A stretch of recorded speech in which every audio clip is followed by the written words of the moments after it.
The Young Thug Rico trial is a complete disaster. In the last 48 hours, stuff has happened that almost feels like it could be scripted, but it's not, obviously. One of Thug's co-defendants, Lil Rod, apparently smelled like marijuana in court, and they took him out, strip searched him, and he started screaming, and it was a whole scene. And then today, Miles Farley's defense lawyer got arrested for bringing prescription medicine into the courtroom, and then accidentally hitting his phone on an officer and getting charged for battery on an officer. Let's get right into it, boys.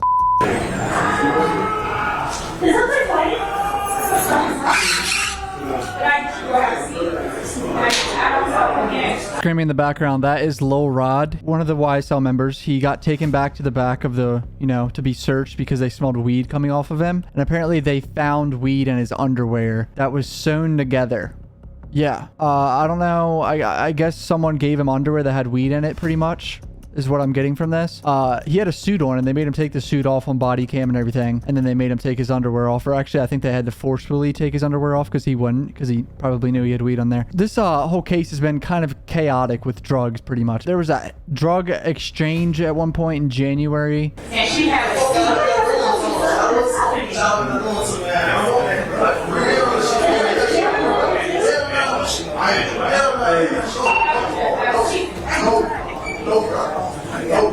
And this is where another YSL member gets upset hearing his friend screaming in the back. Because he doesn't know what's going on. He probably thinks his friend could be getting beat up or something bad happened to his friend, but he was just getting searched for weed, pretty much. That's all it was.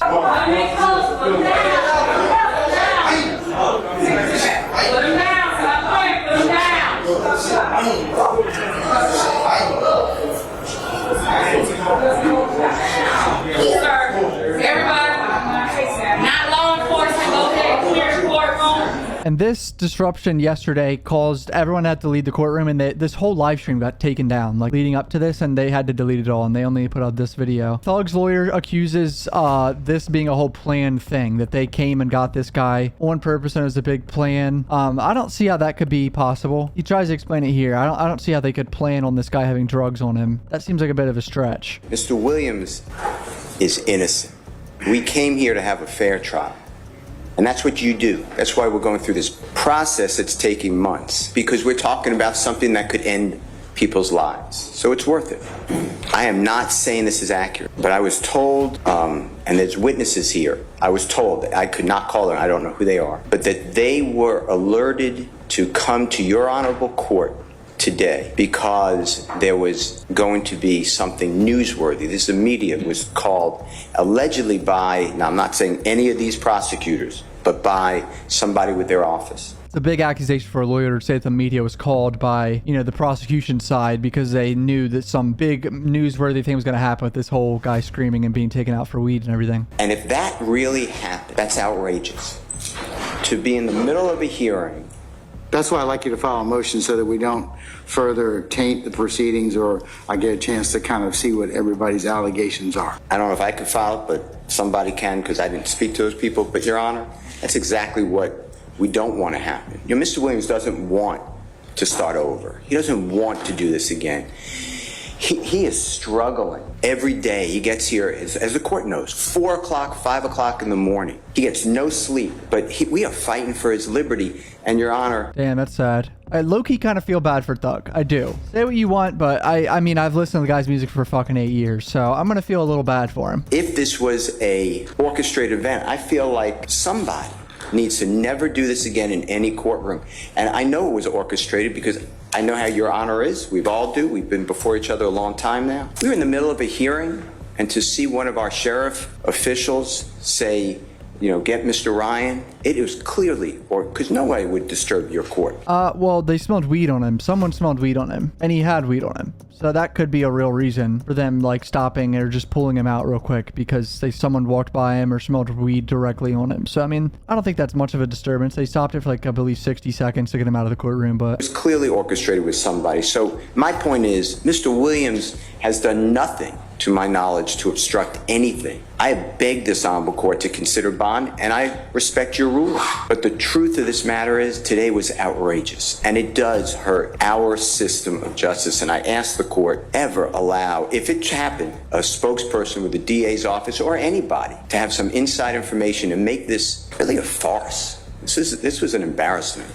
Thank you, sir. Just like to state for the record and for clarity's sake that there is no way anyone from our office could have predicted the events that occurred today. To suggest that it was orchestrated by our office would necessarily lead to a conclusion that the results of today's events somehow were known to people other than the defendants in this case. And that's not possible. And to suggest that somehow this event of today was orchestrated would again necessarily imply that we knew that there would be wrongdoing going on, wanted to capture it on camera somehow. So I categorically object. That's a good point, though, honestly. You gotta admit, how the fuck would they know there was gonna be weed on this guy's sewn into this guy's underwear, dude? That's pretty much impossible. To the idea that the state has somehow done some unethical thing and orchestrated an event that only the defendants knew. Thankfully, the sheriff's department learned was happening today. No, I'm just, please, just sit down, Mr. Sharp. Just sit down. Okay. Just sit down. Dude, yelling at this lawyer right here. Jesus. He said, just sit down, Mr. Sharp. Jesus. Aggressive. I've reiterated this time and time again about professionalism. I've tried cases in front of most all of you. That's kind of sad. You looking stressed, bro. I don't think that anybody in here intentionally comes into court and tries to disrupt our proceedings. So all that nonsense happened yesterday, right? And today, even crazier shit happened, boys. One of the defendants, Miles Farley, the kid with the clothing brand, his lawyer was coming into court with prescription medicine, I believe, and got arrested for it. A lawyer got arrested for having prescription medicine. And I think it was in a different container, and they said it was illegal when it really isn't, apparently. And it's a whole shit show. You got arrested for it, and in the process of being arrested, he tried to give his phone off to someone and apparently like hit his phone on a police officer or something, like throwing it or something, and they gave him battery on a police officer too. So I'm sure he's gonna get all these charges dropped because they're kind of complete nonsense, but this is what happened. So here's the lawyer right here that got arrested. He's talking about it. I guess he's out on bond or something. It's really an authentic misunderstanding. I think it's an intentional fake misunderstanding by them, but yeah, I tried to toss my cell phone to a colleague so I can